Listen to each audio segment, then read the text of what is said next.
Not many video games would stand the test of time, but there's one from the 90s that has done just that. One of my favorite things ever was the Nintendo 64 video game, GoldenEye. And this is best video games of all time. This is a good one. The story of how this groundbreaking game became a hit might surprise you. It might even blow your mind.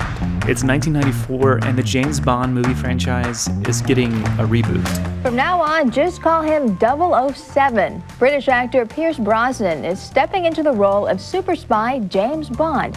Meanwhile, in a rural little town of England, this guy, Martin Hollis, is working as a junior designer for a video game company called Rare. The company's major focus at this point is a game called Donkey Kong Country. But Martin heard a rumor that Rare was sitting on a video game license for the new James Bond film called GoldenEye. No one inside Rare really wanted to make the game. The license was basically sitting on Rare's shelf. So Martin walked into his boss's office and said, "This sounds cool. I'd like to make this game." And he said, "Okay." And that was pretty much my pitch. For a guy who had never made a game before, the green light came as a surprise. But it was time now to find a team, and quickly. Martin Hollis was the team leader, came in and one day and said, "Do you like James Bond?" I said, "Yeah, absolutely." I moved over, so we had a little barn at the back, and there was myself, Martin Hollis, and Mark Edmonds, who was the other lead programmer. So basically it's three of us, and it was like, we're going to start making this game. We're not sure what it's going to be yet. Most of Martin's team was made up of video game rookies. The experienced designers at Rare didn't want to be involved, and that was for good reason. It wasn't a popular project initially because it was a film tie-in license, and they had a pretty poor reputation. Most of the film tie-ins that had come out in the last previous 10 years have been pretty ropey efforts that have just been there to cash in. Taking the best elements from Lucasfilm Limited Star Wars movie, the engaging heroes, the horrific aliens, the terrorizing Imperial forces, the thrilling flying and fighting. I'm playing the Back to the Future Nintendo game. Uh-oh, bullies! Hi, you I thought, well, we'll do this. It'll be fun making it, but I don't suppose many people will want to play it because Bond, licensed games are just such a bad reputation. So there was not much anticipation or expectation for what the team was going to create. They were kind of free to make whatever they wanted. They were filming down in London at the time for the movie, so my first task was to go down there with a camera, 35mm camera in those days, and just photograph anything and everything I could find. Background action. Got it? We've been playing a bit of Virtua Cop, and so initially it was kind of like, well, we'll just try and do a kind of Virtua Cop based game where it's on rails. But before they could start designing, there was one big problem. The problem was, how do you make a game for a machine that doesn't exist? Nintendo 64 doesn't even exist yet. It wasn't even called Nintendo 64 at this point. It had a working title of, wait for it, Project Reality. With this marriage of game-making expertise and technical wizardry, home video entertainment just took on a whole new dimension. At this time, we had no controller or no idea what the controller would be like at all. There was a rumor that there was going to be an analog stick. We were told that it was going to have this sort of central joystick thing, so we thought an aiming game was going to work with that kind of joystick idea. With no console to work off of, they had to find a comparable machine that could handle the 3D graphics. There was no such thing as an N64. The closest thing to it was this Silicon Graphics Onyx, which I think the list price was about $150,000. And it was the size of a fridge. It sat under my desk and pumped out huge amounts of heat. And we had a really hot summer that year as well, and we had no AC in the office. I remember we were all sitting there in shorts and t-shirts, trying to keep with fans, trying to keep ourselves cool as these things pumped out heat. Now that they had a machine and a basic idea for the game, it was time to now, finally,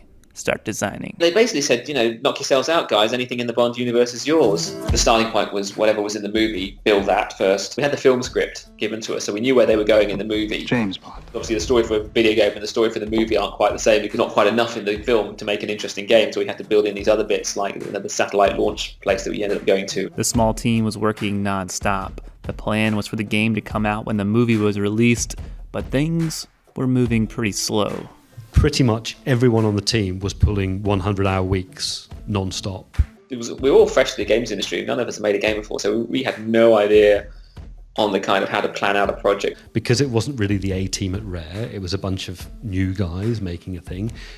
We were actually afforded an enormous amount of insulation from any kind of pressure. I think we had a deadline, but I think we all knew pretty much quite early on that the chance of hitting it would slim. Slim indeed. The movie was released in November 1995. If a good friend of yours asked you whether they should go see it, what about the chase scene? Would you have what said about the chase scene with the 2 cars? What about the tank? That was if I neat. asked you, should I go see it, would you tell me yes? You know what I tell you?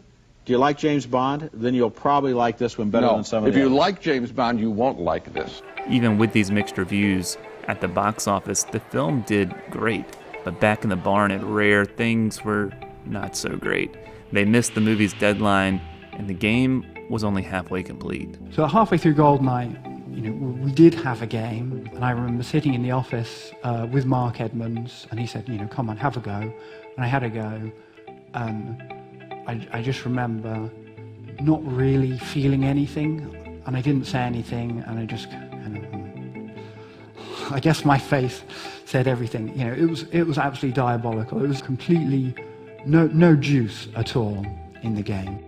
They pushed their target date back to late 1996, but 1996 came and went, and the game was still not ready. So their new target was now late 1997, which would be 2 years after the GoldenEye movie was released in theaters. Rare began to get concerned. This is the only schedule I ever had, and it was made by someone else at Rare. They were starting to worry that we were never going to get it done. We were all there a lot. I mean, we were there from early in the morning until late in the evenings. The game wasn't supposed to take nearly 3 years to make. They were working on the main game full out, but in their spare time, they started to experiment with something that would change everything. At lunchtimes, we've been playing loads of multiplayer games anyway, so we were playing lots of Doom multiplayer, and we were playing lots of Bomberman, which we loved. And we just said, we've got to have a multiplayer in this game. Before the N64 was made, I wrote, perhaps 2 N64s can be joined together and you can play multiplayer. We didn't know that the N64 would have 4 ports. I built a full level as a test level, didn't have anything better to do with that time in those days, so we stayed late every night and worked on the multiplayer and just played deathmatch games, and then, it was just so much fun. Although it was a very late stage decision, the management would never have said yes because we were massively over time. We should have been working on finishing the main game full time, and we were, but in our spare time, rather than working on the single player game, we were working on the multiplayer game because we felt it was just so much fun. Obviously at that time there wasn't many on consoles, there wasn't really many first person shooters, and there wasn't really many multiplayer split screen games like that on consoles, so it just seemed like this is a really cool, unique feature, and we could be the first to come out and do this. Rare and Nintendo executives had no clue about the multiplayer until they came to the barn one day to check on the team's progress. We showed them the main game, which was going well, and they were very happy, and then we said, and by the way, we've got this, ta-da, and they were a little bit surprised. And initially they were a little bit sort of, you really shouldn't be doing that, you should focus on the main game, but they all very quickly realised how much fun it was.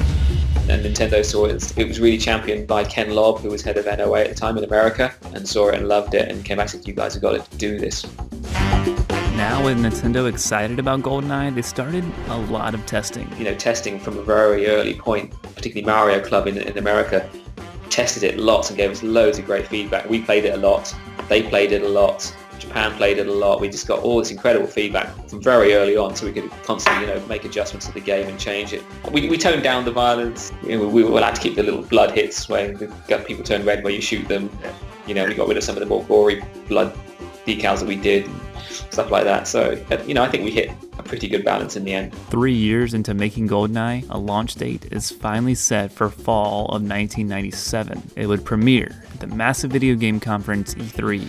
And the first couple of days of the show, it was complete tumbleweed. Nobody came to see it at all. And then it started to pick up, and more people came to the stand. The game ended up generating a buzz then. All the reviews started coming in, and it was getting great reviews, and we're thinking, okay, that's good. GoldenEye would go on to win all 5 of the awards it was nominated for at E3. And I think they'd only made a bit over $1 million for the first run. and it sold out everywhere. This Santa Monica Toys R Us store sold out in 15 minutes. On these chat forums, there were all these things about people saying, I can't find the game anywhere, or my friends found a copy in Canada and I'm going up there this afternoon to get it. With the initial launch surpassing expectations, the marketing campaign ramped up around the world. ¿Sabes usar uno de estos? Nintendo 64ソフト007 GoldenEye. At that point we were getting like, oh my god, we've got this game that people want to buy and they can't buy it.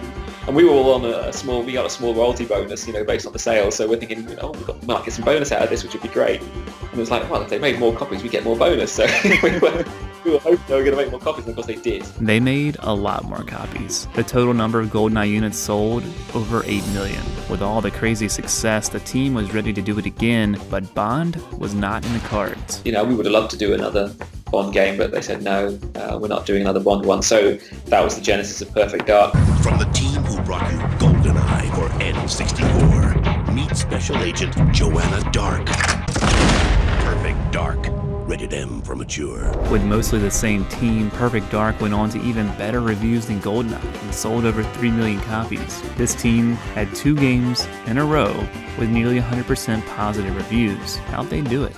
Yes, you can plan things, but the real magic happens when you have something which works and runs and you just iterate the hell out of it.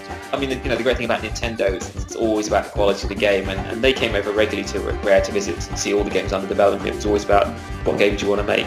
Okay, go and make it, and please get it done as quickly as you can, but, don't compromise the quality. It was built by a very organic, iterative process, and if I have one thing to say about making games, that's the way to make games. And anyone who tells you otherwise is wrong.